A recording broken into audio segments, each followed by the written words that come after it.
Freelancer कौन से income tax rules हैं जिनकी आपको जानकारी होनी चाहिए, आपके इनकम पे कैसे टैक्सेशन होगा, या फिर आप एज अ फ्रीलांसर कैसे ग्रो कर सकते हैं, इसके जितने भी सवाल मेरे पास आते हैं उन सारे सवालों के जवाब आज मैं इस वीडियो में देने वाली हूँ। हाय, मैं हूँ आकांक्षा यानी कि फ्रीलांसिंग फीमेल, जिसका मतलब हुआ मैं एक फुल टाइम फ्रीलांसर हूँ।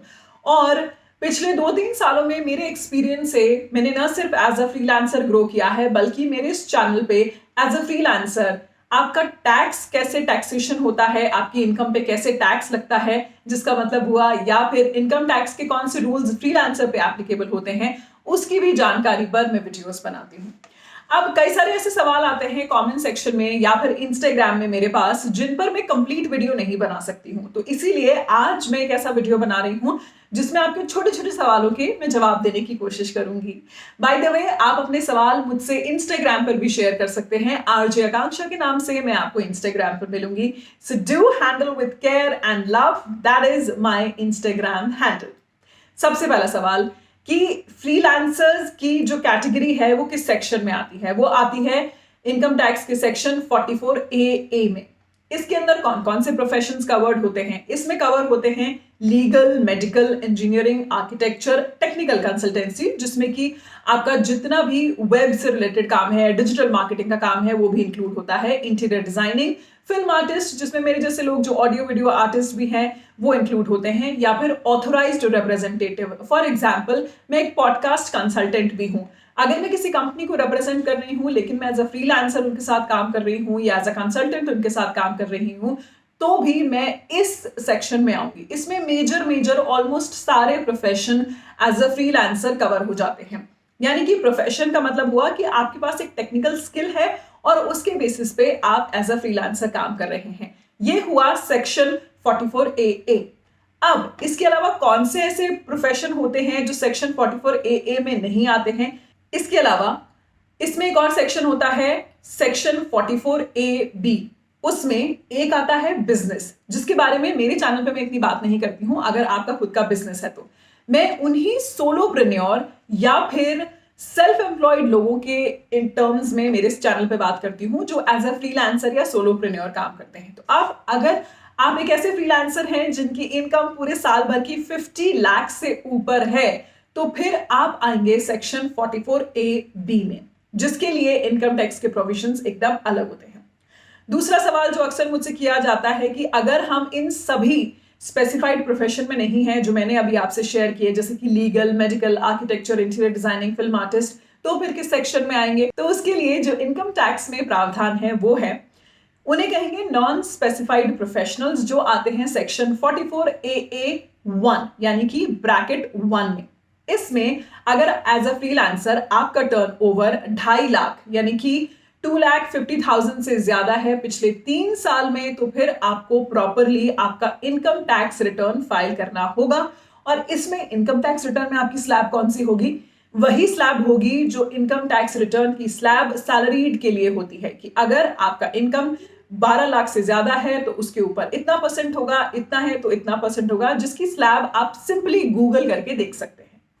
एज अ फ्रीलांसर आपको अपना ITR रिटर्न यानी कि इनकम टैक्स रिटर्न किस फॉर्म से फाइल करना चाहिए? इसका जवाब होगा, आपको फाइल करना चाहिए ITR 4 से, जो कि प्रिजम्पटिव टैक्स में आता है। लेकिन अगर आपकी इनकम 50 लाख से ज्यादा है तो आपको करना चाहिए ITR 3 से। क्या एज अ फ्रीलांसर आप अपने टैक्स में कुछ सेविंग्स कर सकते हैं? बिल्कुल कर सकते हैं। पहली सेविंग आप कर सकते हैं आपके डिडक्शंस में, जहां पर आप अपने एक्सपेंसेस दिखा सकते हैं। साथ ही सेक्शन 80C और 80D के तहत आप अगर कोई लाइफ इंश्योरेंस पॉलिसी लेते हैं, बच्चों की ट्यूशन फीस देते हैं, या फिर इसी तरह की कोई पॉलिसी लेते हैं, ELSS में कोई पॉलिसी लेते हैं, उनके जो डिडक्शंस हैं वो आप 80C और 80D में ले सकते हैं। मेडिकल का जो डिडक्शन है वो भी आप 80D में ले सकते हैं। अगला सवाल जो मुझसे काफी सारे लोगों ने पूछा है कि एज अ फ्रीलांसर अगर मान लीजिए कि मैं एक कंपनी में जॉब भी करता हूं और वहां से मेरी सैलरी भी आती है, तो मेरे इनकम टैक्स का टैक्सेशन कैसे होगा? तो आपकी जो सैलरी आपके एम्प्लॉयर से आ रही है वो आपके सैलरीड हेड में जाएगी। उसके अलावा आपकी जो फ्रीलांसिंग से इनकम आ रही है वो होगी income from other sources section 1। इसके अलावा अगर आपने कोई जगह रेंट पे दी हुई है तो वो भी आपके अलग इनकम में आएगी, इनकम फ्रॉम हाउस प्रॉपर्टी। इसमें खासकर अगर बहुत से ऐसे फ्रीलांसर हैं जो कि क्रिप्टो करेंसी में अपने क्लाइंट से पेमेंट ले रहे हैं, तो उनकी वो जो इनकम है वो आएगी इनकम फ्रॉम कैपिटल गेन। तो ये याद रखिएगा, आप क्रिप्टो करेंसी में अगर पेमेंट ले रहे हैं तो उसे आप छुपा नहीं सकते हैं, और मैं आपको रिकमेंड करूंगी कि आपको छुपाना भी नहीं चाहिए। अगर आपने अपनी इनकम में से कोई एफडी करवाई है, या फिर आपको किसी तरह की कोई लॉटरी मिली है, या फिर किसी क्लाइंट ने आपको एक लमसम अमाउंट दिया है एक एज अ बोनस की तरीके पे, तो वो भी दिखाया जा सकता है आपके इनकम फ्रॉम अदर सोर्सेज में। लेकिन इस पे आप टैक्स रिबेट ले सकते हैं या टैक्स डिडक्शन ले सकते हैं। वो कैसे? जब आप पैसे अपने किसी एफडी में, जो कि इनकम टैक्स एफडी हो, उसमें सेव करते हैं, या फिर ऐसे म्यूचुअल फंड में सेव करते हैं जो कि इनकम टैक्स सेविंग के लिए हो, या फिर एक ऐसी लाइफ इंश्योरेंस पॉलिसी लेते हैं, तो आप इसमें डिडक्शंस दिखा सकते हैं। एज अ फ्रीलांसर अगर क्लाइंट हमसे जीएसटी नंबर मांगता है तो देखिए, इंडिया में अगर आप वो फ्रीलांसर हैं जिनकी की इनकम 20 लाख है, उससे ज्यादा है, तब आपको जीएसटी नंबर की जरूरत है। अगर आप नॉर्थ ईस्टर्न स्टेट से आते हैं तो ये अमाउंट 10 लाख होता है, तब तक आपको जीएसटी नंबर की जरूरत नहीं है। हमें हमारा इनकम टैक्स रिटर्न कब फाइल करना है अगर हम एक फ्रीलांसर हैं? तो देखिए, बाकी जितने भी सैलरीड प्रोफेशनल्स की तरह आपको भी आपका इनकम टैक्स 31 जुलाई तक पिछले फाइनेंशियल ईयर का फाइल करना है। लेकिन ये जो डेडलाइन है इस साल के लिए बढ़कर हो चुकी है 31 दिसंबर। अगर आप एडवांस टैक्स पे कर रहे हैं तो एडवांस टैक्स में आपको पे करना होगा मार्च में। इसके अलावा ये एप्लीकेबल होता है उन लोगों के लिए जो सेक्शन 44AA में आते हैं। अगर आप सेक्शन 44AB में आते हैं, यानी कि आपकी इनकम 50 लाख से ऊपर है, तो आपके जितना भी पूरा ट्रांजैक्शंस होंगे उन्हें ऑडिट की जरूरत है, तो आप पे ये रूल एप्लीकेबल नहीं होगा। ये जनरली उन लोगों के लिए होता है जो कि सोलोप्रेन्योर ना होके जिनका छोटा बिजनेस है, उनके ऊपर ये रूल एप्लीकेबल होता है। एज अ फ्रीलांसर मुझसे बहुत लोगों ने पूछा है एडवांस टैक्स का मतलब क्या होता है। एडवांस टैक्स ही प्रिजम्पटिव टैक्स होता है, जिसे सेक्शन 44ADA या फिर जिसके लिए आप ITR फॉर्म 4 का इस्तेमाल करते हैं।